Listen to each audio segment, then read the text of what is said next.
¿Qué pasará con los menores migrantes? ¿Qué hay de la caravana? ¿Cuántos hondureños están saliendo? ¿Qué están haciendo los gobiernos para proteger a los migrantes?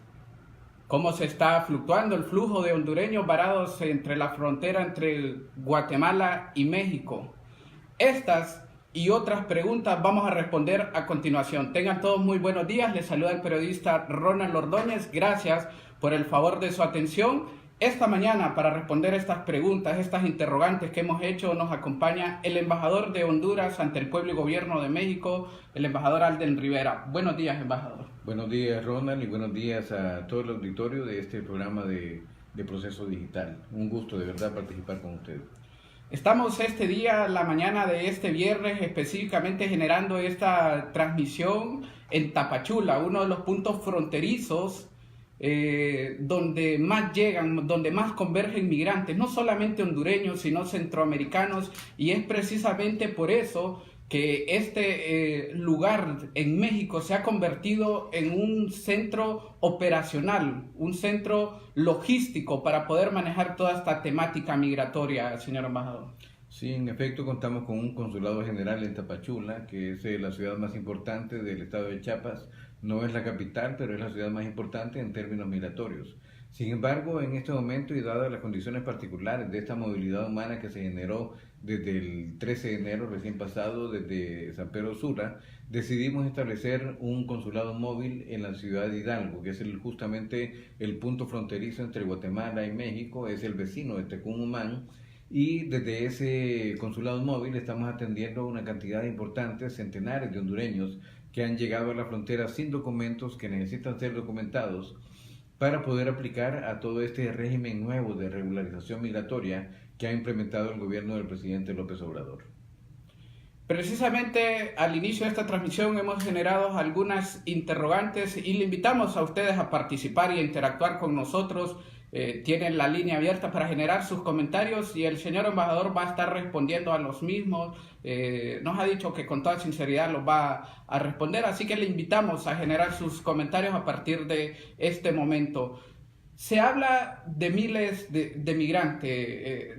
Dar una cifra claramente es difícil y más decir cuántos son hondureños porque ya se está hablando de un gran flujo de salvadoreños y de guatemaltecos. Hemos presenciado en las últimas 24 horas llegadas masivas a la frontera entre Guatemala y México de estos centroamericanos. Ya no solo se trata de una caravana de hondureños. Sí, en efecto tenemos una cantidad importante de hondureños que llegó desde el día viernes de la semana anterior. Tenemos 10 días de estar aquí trabajando en Tapachula y sobre todo enfocados en la atención de hondureños en el punto fronterizo de Ciudad Hidalgo.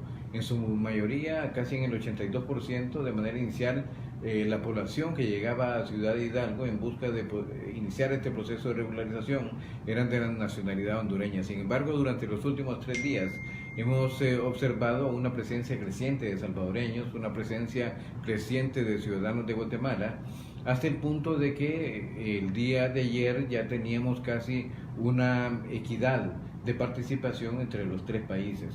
Es decir, se dio una especie de despertar del interés de guatemaltecos y de salvadoreños por participar en este nuevo modelo de regularización migratoria de México. Obviamente en Honduras existieron estímulos de carácter político para poder iniciar esta movilización desde inicios del mes de octubre.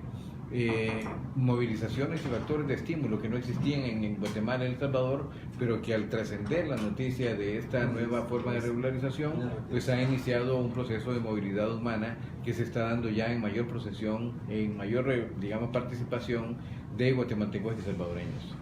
Este punto fronterizo entre Guatemala y México se ha convertido sin duda en un campamento masivo donde alberga a miles de migrantes que están a la espera de solicitar una tarjeta para poder continuar su tránsito en territorio mexicano. ¿Cuáles son los beneficios de esta tarjeta y cuál es el protocolo que deben seguir los migrantes para obtener la misma?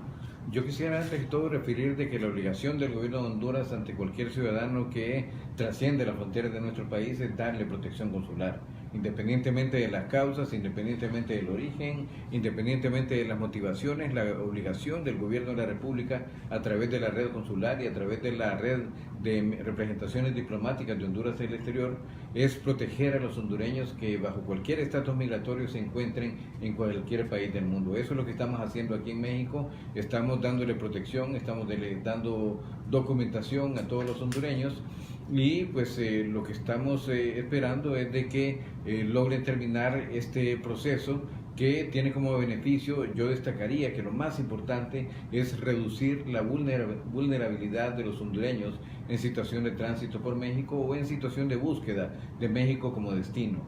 Hemos estado presenciando a lo largo de los últimos 20 años un flujo migratorio que ha estado sumamente expuesto a los ataques de grupos de crimen organizado, expuesto a secuestro, expuesto a situaciones de asesinato, expuesto a situaciones de violación, expuesto a situaciones de tráfico de drogas, es decir, utilizarlos como instrumento para el tráfico de drogas, una cantidad importantísima, enorme, de afectaciones que han recibido miles de hondureños a lo largo de la ruta, y el hecho de tener un estatus migratorio regular minimiza la posibilidad de que ellos sean atacados por los grupos de crimen organizado, y lo evita porque al estar regularizados no tienen que esconderse. Ya no son figuras invisibles, son figuras que tienen un estatus reconocido por el gobierno mexicano, y por lo tanto tienen la posibilidad de movilizarse y transportarse utilizando transporte público, utilizando buses, utilizando cualquier medio de locomoción en México que les permita poder llegar al destino que ellos decidan en territorio mexicano. Y eso creo yo que es el beneficio más grande que tendríamos en términos de protección consular, en términos de proteger la integridad física, la integridad emocional de todos los hondureños que deciden salir del país. No es eso lo que queremos como gobierno. Quisiéramos que todos los hondureños decidieran permanecer y quedarse en Honduras. Sin embargo, aquellos que tomen la decisión, seguimos reconociendo de que ese es su derecho. La migración es un derecho humano, y por lo tanto lo que nos queda es acompañarlos en este proceso y asegurarnos de que sufran la menor cantidad de afectaciones como resultado de esta decisión de migrar.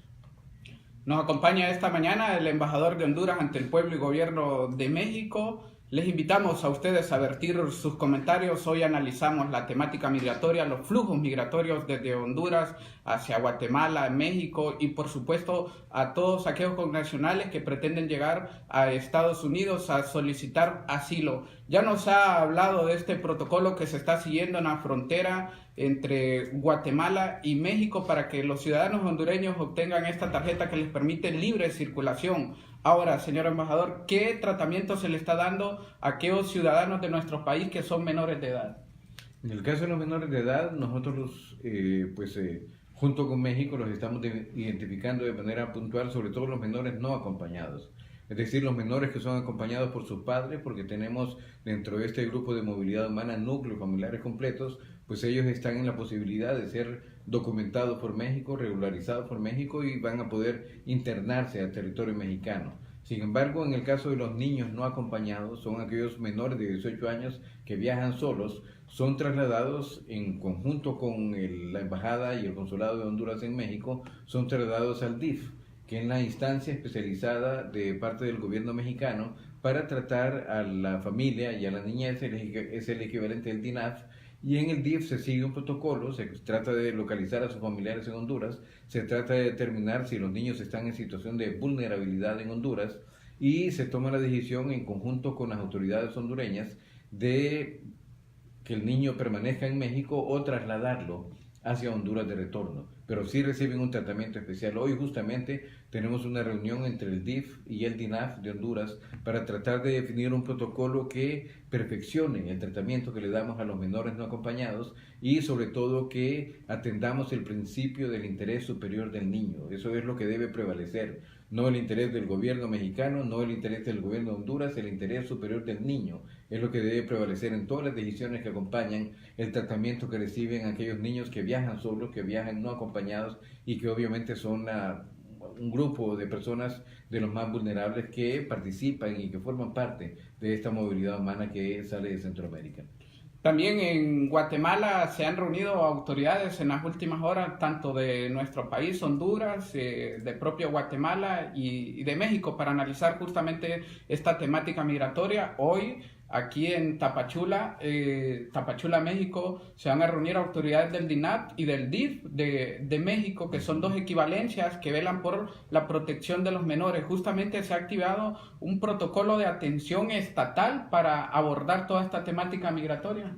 Sí, es correcto. El día de ayer, a nivel de viceministros, tuvimos una reunión del Triángulo Norte de Centroamérica con México, con el propósito de avanzar en la conformación, en la formulación de lo que hemos denominado como el Plan de Desarrollo Integral de una zona de prosperidad integrada por el sur-sureste de México y el Triángulo Norte de Centroamérica. Este es un plan que hasta este momento se torna bastante ambicioso, que pretende atacar las causas estructurales del fenómeno migratorio, realizando inversiones en los países de origen, tratando de perfeccionar las formas en que protegemos a la población en situación de tránsito. Obviamente este proceso de regularización responde a ese deseo de proteger la integridad de las personas en situación de tránsito. Se van a hacer inversiones y se van a tratar también de perfeccionar los mecanismos a través de los cuales se pueden regularizar las personas del Triángulo Norte en territorio mexicano. Y finalmente la idea es buscar fortalecer algo muy importante, que son las formas de reinserción. Aquellas personas que deciden retornar a Honduras voluntariamente, o las personas que son aseguradas por Migración de México o por Migración de Estados Unidos, que deben ser reinsertados en la sociedad, pero reinsertados con oportunidades reales, reinsertados dándoles la oportunidad de desarrollarse personal y profesionalmente en Honduras, reinsertados para que puedan tener una vida con verdaderas expectativas de bienestar en el país. Ese es un programa muy ambicioso que pretende, como ya decía, atacar causas estructurales del fenómeno migratorio, mitigar el volumen, la cantidad, la cuantificación de hondureños, salvadoreños y Guatemala que cada año salen de nuestro país en un volumen que podría alcanzar los 250,000 personas por año.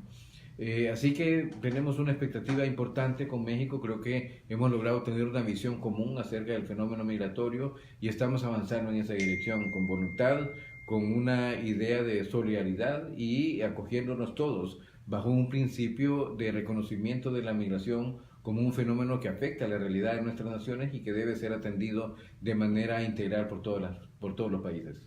Le recordamos a todos que esta mañana generamos esta transmisión desde Tapachula, México. Nos acompaña el embajador de Honduras en México, Alden Rivera. Ya hemos hablado, embajador, de estos ciudadanos hondureños que salieron en esta segunda caravana y que se encuentran solicitando esta tarjeta precisamente entre el punto fronterizo entre Guatemala y México para poder transitar por territorio azteca. Sin embargo, ya había salido una caravana en el mes de octubre. Estos se encuentran varados en Tijuana. Ustedes habían anunciado como autoridades la presencia de un consulado móvil que hasta este momento se ha tornado permanente. Durante estos hondureños permanezcan ahí. ¿De qué cantidad de hondureños estamos hablando que están en este momento en Tijuana? Bueno, yo quisiera hacer una referencia inicial de que a Tijuana llegaron alrededor de 7,000 personas en el mes de noviembre del año anterior.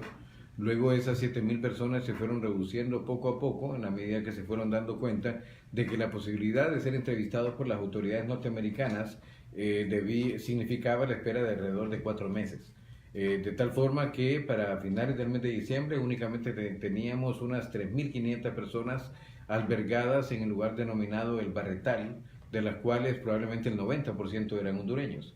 Sin embargo, la espera agota, la espera crea ansiedad en las personas y ese efecto de ansiedad se ha estado, digamos que, asentando en la mentalidad de los hondureños que estaban albergados en ese lugar, y poco a poco hemos tenido una movilidad de personas saliendo del albergue y en este momento tenemos únicamente 350 personas. Es decir, la gente no quiso seguir esperando, a pesar de que tenían ya un empleo en México, a pesar de que México les había ofrecido la oportunidad de quedarse por 12 meses en los estados del norte de México. Pues al final encontraron que las oportunidades de trabajo significaban ingresos menores a los que podían recibir en Honduras. Encontraron que la espera para una entrevista en Estados Unidos era una espera que significaba más de 4 meses de estadía en el albergue, y se dieron cuenta también de que las posibilidades de recibir asilo en Estados Unidos eran muy limitadas. Únicamente 3 de cada 100 personas probablemente pueden recibir ese estatus de asilo por parte de los Estados Unidos. Así que lo que vimos fue una dispersión muy grande. Como le menciono, únicamente tenemos 350 personas. Continuamos con el albergue, pero con el consulado móvil, pero probablemente vamos a cerrar el consulado móvil en la medida que no tengamos presencia de hondureños. Yo creo que la conciencia de vivir esa realidad de imposibilidad de ingresar a Estados Unidos, pues movió a la gente hacia otros estados.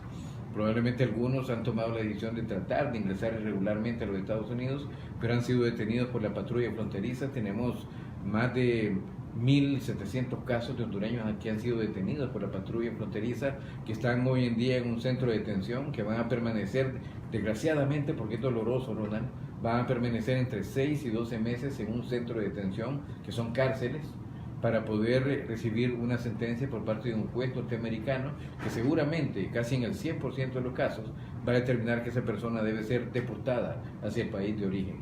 Así que es un destino triste para aquellas personas que tomaron la decisión de iniciar una ruta, de atender el llamado que hicieron estas personas inescrupulosas que organizaron una caravana en base a mentiras, y que esas mentiras finalmente se tradujeron en una situación desafortunada para quienes tomaron la decisión, desafortunada porque el tránsito fue desafortunado, doloroso, desafortunada porque la estadía en Tijuana fue dolorosa, con un clima verdaderamente inclemente. Yo estuve 4 semanas en Tijuana y le digo que las situaciones climáticas son terribles, y luego darse cuenta de la realidad, de que tenían que esperar meses y meses para poder ser atendidos, que no importaba ser atendidos porque únicamente 3 de cada 100 iban a recibir asilo, y luego que iban a permanecer en un estado de detención en cárceles norteamericanas, y luego darse cuenta ahora de que el ingreso a Estados Unidos bajo una norma de irregularidad, es decir, tratar de cruzar irregularmente la frontera, también significa detención por parte de autoridades norteamericanas.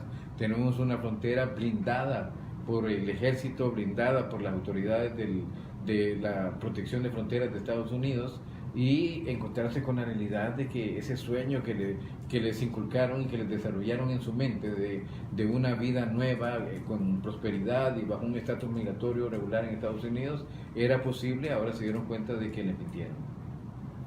Hemos hecho un recorrido en las últimas horas, precisamente en los puntos fronterizos, en la estación Siglo XXI, para constatar el procedimiento y el protocolo que está siguiendo con los ciudadanos hondureños. Hemos logrado dialogar con algunos, y justamente los integrantes de la nueva caravana han dicho: no quiero asilo. Y aquí llamo la atención de todos nuestros lectores, y me detengo en este punto de reflexión que ha dicho el embajador Alden Rivera.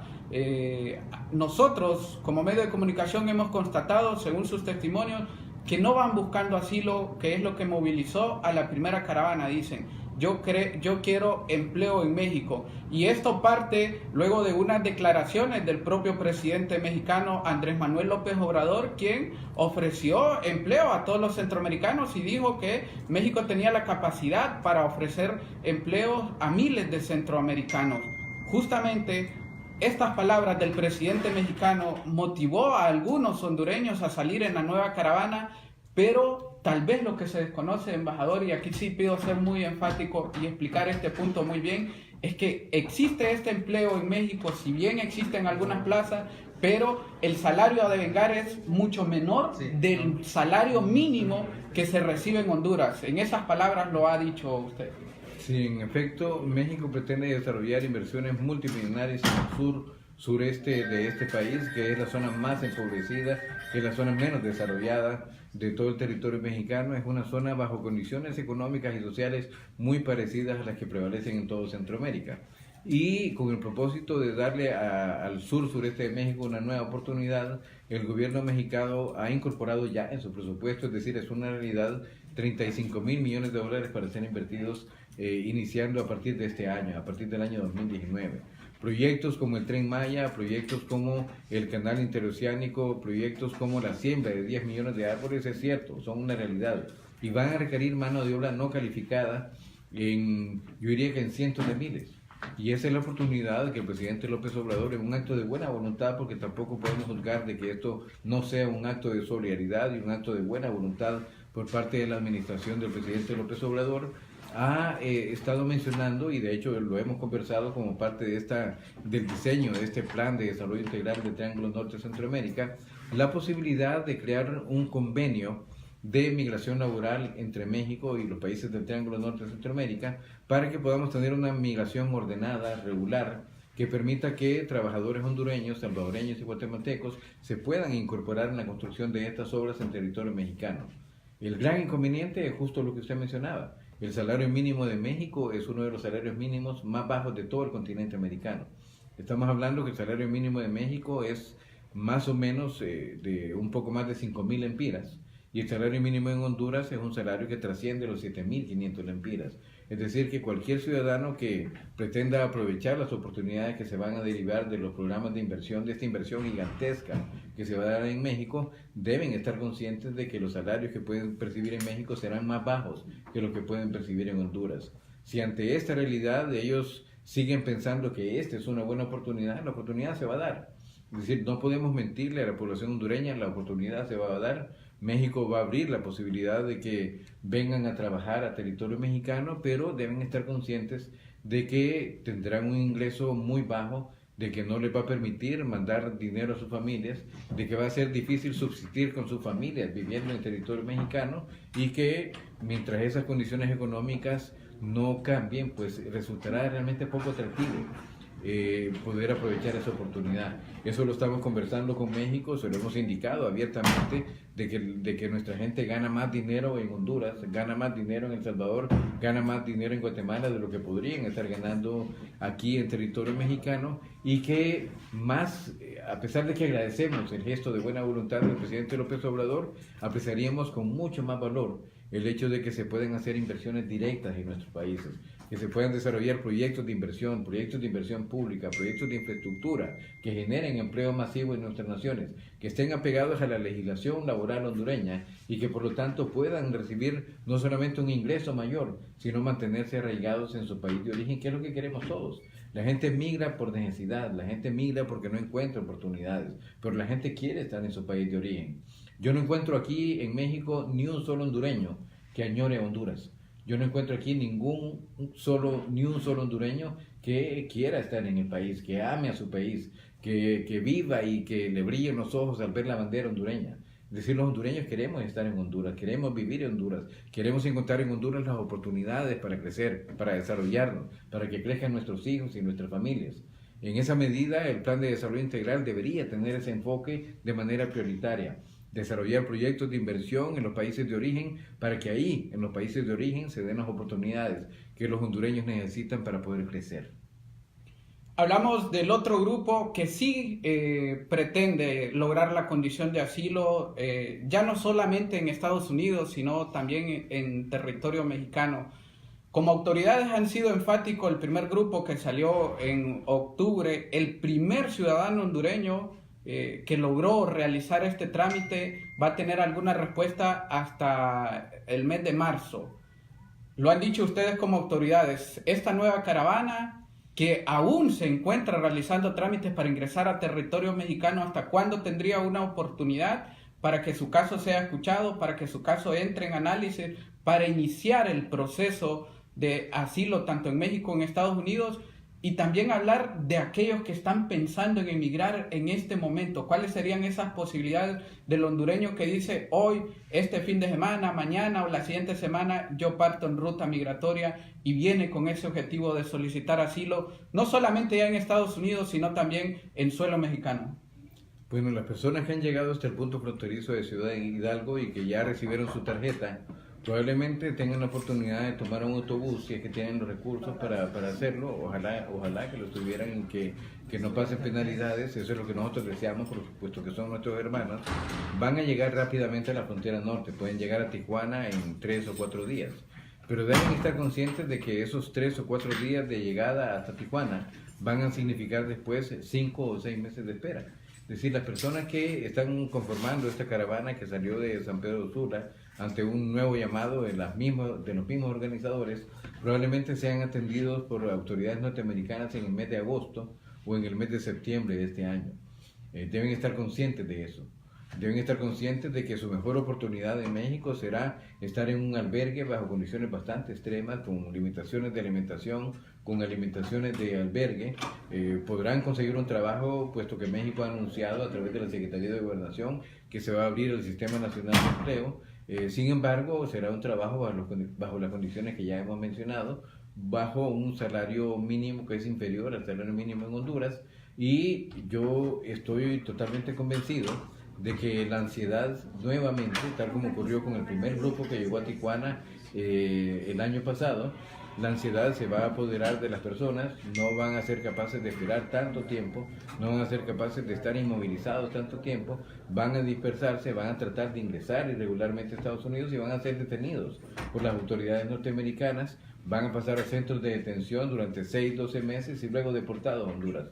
La pregunta es, ¿vale la pena hacer el recorrido? ¿Vale la pena perder un año de sus vidas teniendo como resultado final un retorno a Honduras, en donde tendrán que comenzar de nuevo? Probablemente le pagarán $3,000, $4,000 o $5,000 a un coyote para que intente cruzarlos a los Estados Unidos sin éxito. ¿Vale la pena gastar ese dinero y perder un año de su vida, hacer sufrir a sus familiares, exponerse? Tenemos 11 personas que murieron en la primera caravana, 2 que fueron asesinados brutalmente en Tijuana. Yo creo que esas son condiciones que deben ser analizadas. Están siendo analizadas por el gobierno de Honduras y estamos haciendo todo el esfuerzo necesario, no solamente con el plan de desarrollo integral que estamos pensando desarrollar con México, también con los recursos propios del presupuesto hondureño. El presupuesto hondureño está orientado para poder atender las necesidades de los hondureños, está orientado para crear más y mejores oportunidades y está orientado para poder ofrecer un contexto en donde todos los hondureños tengamos iguales oportunidades de desarrollo en los próximos años. Reducir la equidad, reducir la pobreza, esos son, digamos que las expectativas más grandes que forman parte del plan de gobierno del gobierno de la República. En nuestras conclusiones, el embajador ha dicho que el gobierno de Honduras mantendrá la ayuda a los connacionales que siguen migrando, sigue poniendo a disposición el plan Retorno Seguro. También ha hablado el embajador sobre las oportunidades de empleos en México, las cuales ha dicho existen, pero hay que tomar en cuenta, y ha sido muy enfático, que el salario que nuestros connacionales devengarían en territorio azteca sería mucho menor al salario mínimo en nuestro país, Honduras. También ha dicho que van a mantener presencia permanente en Tijuana, donde 350, 400 hondureños se encuentran, estos de la primera caravana, aún esperando ser atendidos bajo su condición de asilo. Algunos de los puntos que hemos analizado la mañana de este viernes, justamente de Tapachula, en México, con el embajador de Honduras, Alden Rivera. Sus palabras finales ya para finalizar esta transmisión generada desde este punto fronterizo, embajador, y su mensaje como gobierno hacia los migrantes hondureños. Bueno, agradecer en primer lugar a Proceso Digital por esta oportunidad de dirigirnos al pueblo hondureño, reiterarles que la obligación del gobierno es dar protección consular a cualquier ciudadano que esté fuera de nuestro territorio y atenderles con todas las fortalezas y con todos los recursos que tengamos para poder asegurar de que se respeten sus derechos humanos, que se respeten los debidos procesos que realizan ante diferentes naciones en donde se encuentren, pero también invitarlos a que reflexionen sobre lo que ha pasado con todas las caravanas, que reflexionen que han sido caravanas que deben ser consideradas como fracasos en términos de la posibilidad de llegar a Estados Unidos, y que reflexionen sobre la pena, el dolor, el sufrimiento que ha significado para miles de familias hondureñas. Yo los invito a que tengamos paciencia, yo les invito a que pensemos que en Honduras está nuestro destino, nuestro presente, nuestro futuro, y que la suma de los esfuerzos de todos los hondureños significará el desarrollo que todos estamos esperando para tener una vida mejor, una vida de bienestar, una vida en donde se ataque de manera significativa las desigualdades que existen en el país, la pobreza que existe en el país, y que son las causas estructurales de este fenómeno migratorio que nos tiene a todos atendiéndolo de manera permanente. El gobierno casi en su totalidad está trabajando, atendiendo lo que está pasando con las caravanas. Nosotros en México estamos dedicados casi a tiempo completo a esta labor, pero de verdad yo les pido que reflexionen. Ya tenemos experiencia, ya tenemos la vivencia de la primera caravana, ya tenemos la vivencia de esta segunda caravana, y yo creo que en función de esa vivencia que han tenido los hondureños debemos tomar la mejor decisión para cada uno de nosotros y para nuestras familias. Agradecemos las palabras del embajador y a todos ustedes por el favor de su atención. Les recordamos que esta entrevista está disponible a partir de este momento en www.proceso.hn y también en www.departamento19.hn. Les invitamos también a seguirnos a través de todas nuestras plataformas y a través de nuestras redes sociales y por supuesto a mantenerse informado del acontecer nacional e internacional a través de nuestros diarios. A todos, feliz día.